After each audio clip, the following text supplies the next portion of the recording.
करोड़ों कांवरिया हर हर महादेव का नारा सुनते ही मन पवित्र और सुकून से भर जाता है। But we are living in 2025 और बिना किसी कंट्रोवर्सी के कोई फेस्टिवल निकल जाए, ऐसा हो सकता है क्या?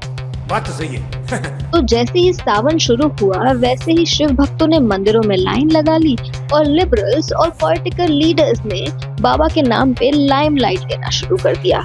यहाँ की जनता इमोशनल है, चूतिया नहीं। कहीं पे कांवर के नाम पे ढोंग हो रहा है तो कहीं पे उन्हीं कांवरियों का अपमान हो रहा है। और अब तो फ्रीडम ऑफ स्पीच के नाम पे कांवर यात्रा को मेंटल इलनेस तक कह दिया गया है। और सही भी तो है, फालतू की गैदरिंग्स होती हैं, पोल्यूशन होता है। कांवड़ यात्रा के माध्यम से समाज में सिर्फ नफरत फैलाई जाती है। मैं आपको दिखाती हूँ कि पीसफुल सेलिब्रेशन कैसे होता है।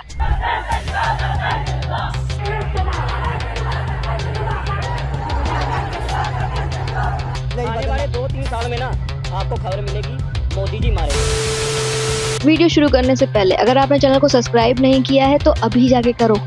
यहाँ बात सिर्फ एक बार समझाई जाती है बस। चलो जानते हैं कि ह्यूमैनिटी, भाईचारा का मैसेज देने वाली कांवड़ यात्रा कैसे कंट्रोवर्सी और ढोंग में फंस गई है। उससे पहले जान लेते हैं कि कांवड़ यात्रा है क्या और इसका उल्लेख कहाँ मिलता है। तो कांवड़ यात्रा की शुरुआत समुद्र मंथन के समय से होती है। जब समुद्र मंथन हो रहा था तो सबसे पहले हलाहल विष निकला था जो सृष्टि को तबाह कर रहा था। और उस वक्त चाहे देवता हो, चाहे असुर हो, चाहे जीव हो, चाहे पक्षी हो, सभी उस विष के कारण बहुत ज्यादा संकट में थे। और तब महादेव ने उस विष को ग्रहण किया और अपने गले तक उसे रोक दिया, जिसकी वजह से उनका गला नीला पड़ गया और वो नीलकंठ कहलाए। लेकिन जब उन्होंने हलाहल विष पिया तो उसकी वजह से उनका शरीर गर्म हो गया था। वो बहुत ज्यादा विचलित हो गए थे। तो उनके शरीर को, उनके तापमान को कम करने के लिए देवता, असुर, नर जो भी उस वक्त वहां मौजूद था, उन्होंने गंगा के जल से उनका अभिषेक किया, जिससे उनका टेम्परेचर डाउन हो जाए और वो अच्छा महसूस कर सके। और तभी से शिव जी का अभिषेक करने का प्रचलन शुरू हुआ। अब आप सोच रहे होंगे कि ये तो समुद्र मंथन की बात हो गई, देवता और असुरों की बात हो गई, लेकिन सबसे पहले कांवड़ यात्रा करी किसने थी? कई ग्रंथों के हिसाब से सबसे पहली यात्रा रावण ने करी थी। हम सब जानते हैं कि रावण पुराण और वेदों का ज्ञाता था। उसने सारे पुराण और वेद पढ़ रखे थे। वैसे ही उसने जब समुद्र मंथन की इस घटना को सुना था तो उसके मन में शिव भक्ति का उन्माद आया था। वो भी भोलेनाथ का जलाभिषेक करना चाहता था। और तब रावण ने गंगा जल से भोलेनाथ का अभिषेक किया था और भोलेनाथ ने बिना मांगे ही उनकी सारी मनोकामनाओं को पूर्ण किया था। तो कुछ ग्रंथों के हिसाब से परशुराम ने गढ़मुक्तेश्वर से कांवड़ यात्रा की शुरुआत की और बागपत जिले में स्थित पुरा महादेव में भोलेनाथ का अभिषेक किया था। माना जाता है कि इसी समय से कांवड़ यात्रा का आरंभ हुआ। इसीलिए कांवरिया गंगा जल लेकर शिव जी के मंदिर तक जाते हैं, जैसे हरिद्वार से बद्रीनाथ धाम, काशी धाम या लोकल टेम्पल्स तक। ये सेंचुरीज पुरानी परंपरा है। इस राज्य में भी कांवड़ यात्रा को काफी डिटेल में रिकॉर्ड किया गया था, स्पेशली हरिद्वार कांवड़ यात्रा।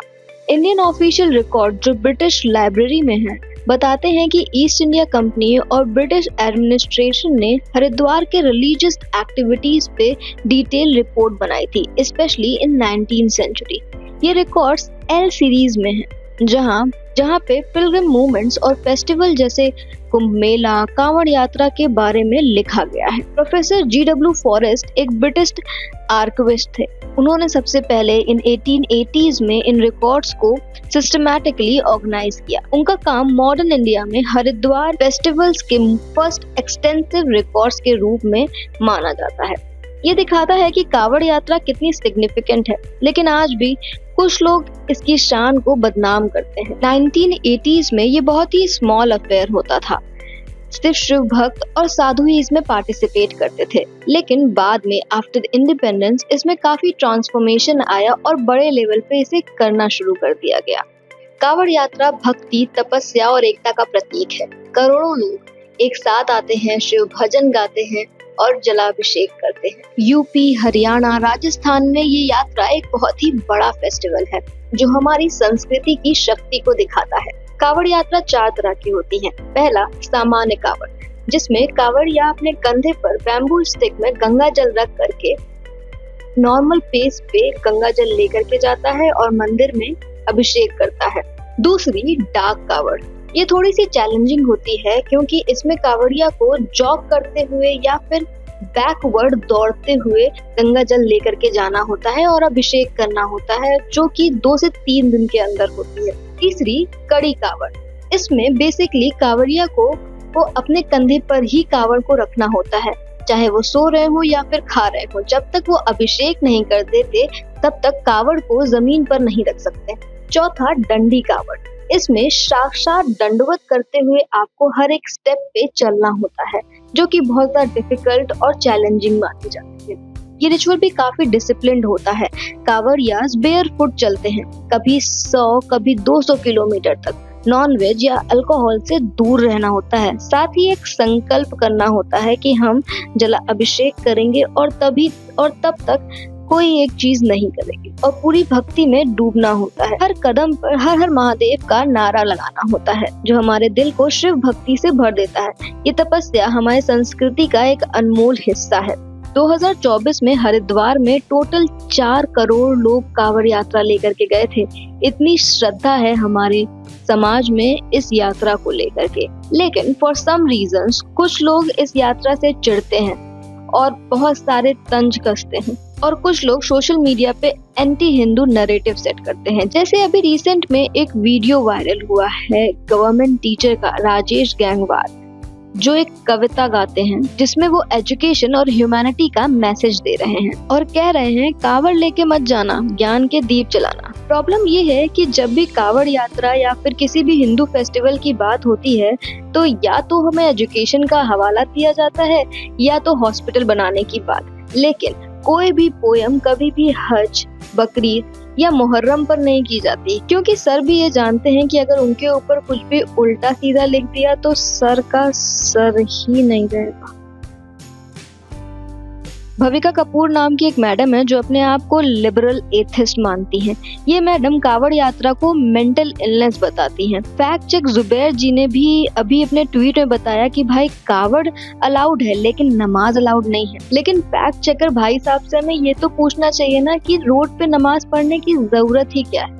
अब भाई अगर कावड़िया रोड पर ही शिवलिंग बना के उन पे जल अभिषेक करने लगेंगे तो हम उससे भी तो गलत ही बोलेंगे ना। लेकिन कावड़िया को इतनी गाली क्यों पड़ती है? देखो, कोई भी हिंदू फेस्टिवल या कोई भी ऐसी चीज जो हिंदू आइडेंटिटी की स्वाभिमान को जगाता है या हिंदुओं को यूनाइट करता है, उसे ब्राह्मणिकल दिखाया जाता है या दिखाने की कोशिश की जाती है कि इन चीजों से सिर्फ अपर क्लास ब्राह्मण सपोर्ट करते हैं। इसका इस्तेमाल शेड्यूल कास्ट, शेड्यूल ट्राइब और ओबीसी इसको सप्रेस करने के लिए किया जाता है। लेकिन होता इसका बिल्कुल उल्टा है। करोड़ों कांवरियों में ज्यादातर शेड्यूल कास्ट, शेड्यूल ट्राइब और ओबीसी के लोग जुड़े होते हैं, जो दिखाता है उनका हिंदुइज्म के प्रति स्ट्रॉन्ग कनेक्शन। इतना स्ट्रॉन्ग कि वो 200 किलोमीटर तक पैदल चले जाते हैं भगवान शिव का जलाभिषेक करने के लिए। कावड़ यात्रा में अपर क्लास, लोअर कास्ट सब ही पार्टिसिपेट करते हैं, जो हिंदू फेस्टिवल्स और ट्रेडिशन के इंक्लूसिवनेस को दिखाता है, जो कि पॉलिटिकली गलत है ना। अब कास्ट, रिलीजन और लैंग्वेज के नाम पे बटोगे नहीं तो कटोगे कैसे? दूसरा कारण ये भी है कि यूथ में कावड़ यात्रा काफी ज्यादा पॉपुलर हो रही है। काफी नौजवान कावड़ यात्रा में पार्टिसिपेट कर रहे हैं क्योंकि उन्होंने टेररिस्ट अटैक पहलगाम में ये देखा किस तरीके से हिंदू कम्युनिटी को टारगेट किया गया, तो वो इस यात्रा में जुड़कर हिंदू यूनिटी को बढ़ाना चाहते हैं। और फिर आते हैं वो लोग जो कावड़ यात्रा के नाम पे दिखावा करते हैं, रील्स और व्यूज के लिए पता नहीं क्या क्या कर रहे हैं। मतलब भाई, तुम्हें कावड़ यात्रा करनी है तो करो, पर मेरे धर्म का मजाक तो मत बनाओ। हाल ही में कुछ रील्स भी वायरल हो रही हैं जिसमें कांवड़िया लोकल्स को परेशान कर रहे हैं, कुछ सीआरपीएफ के जवान को मार रहे हैं, जो कि कितना गलत है क्योंकि एक कांवड़ियों की वजह से जो बाकी इनोसेंट कांवड़िया हैं हम उन्हें भी गलत नजर से देखते हैं, जबकि ये एक श्रद्धा और भाईचारे का प्रतीक है। ऐसे लोगों को देख करके लगता है कि लेकिन तू कर भी क्या सकता है यार? मैं कर क्या सकता हूँ? मैंने है ना फैसला किया है। करेक्ट फैसला किया। तू कुछ नहीं कर सकता। मैं कुछ नहीं कर सकता। मैं कुछ नहीं कर सकता। अब मैं बताता हूँ मैं क्या कर सकता हूँ। मैं ना क्या कर सकता हूँ यार? कावड़ यात्रा एक ट्रेडिशन है जो थाउजेंड्स ऑफ ईयर से हमारी संस्कृति का हिस्सा है। वक्त के साथ इसका स्केल बढ़ रहा है, स्टाइल बदल रहा है, लेकिन उसका एसेंस वही है। यस, कुछ लोग मिसयूज करते हैं, लेकिन भक्ति की असली ताकत तब समझ में आती है जब डिसिप्लिन और डिवोशन दोनों साथ में होता है। कावड़ यात्रा को समझो, अप्रिशिएट करो और गलत चीजों को डिस्करेज करो, क्योंकि भक्ति तभी पावरफुल है जब नियमों के साथ हो। अगर आपको ऐसी ही वीडियोस पसंद हैं जो हिस्ट्री के साथ साथ दिल को भी छू ले, तो इस चैनल को सब्सक्राइब कर लेना, लाइक कर देना और कमेंट में अपना व्यू जरूर बताना। साथ ही यहाँ साइड में आपको मेरी पुरानी वीडियो भी दिख रही होगी, अगर पसंद आए तो जाके जरूर चेक कीजिएगा। मिलती हूँ नेक्स्ट वीडियो में। हर हर महादेव।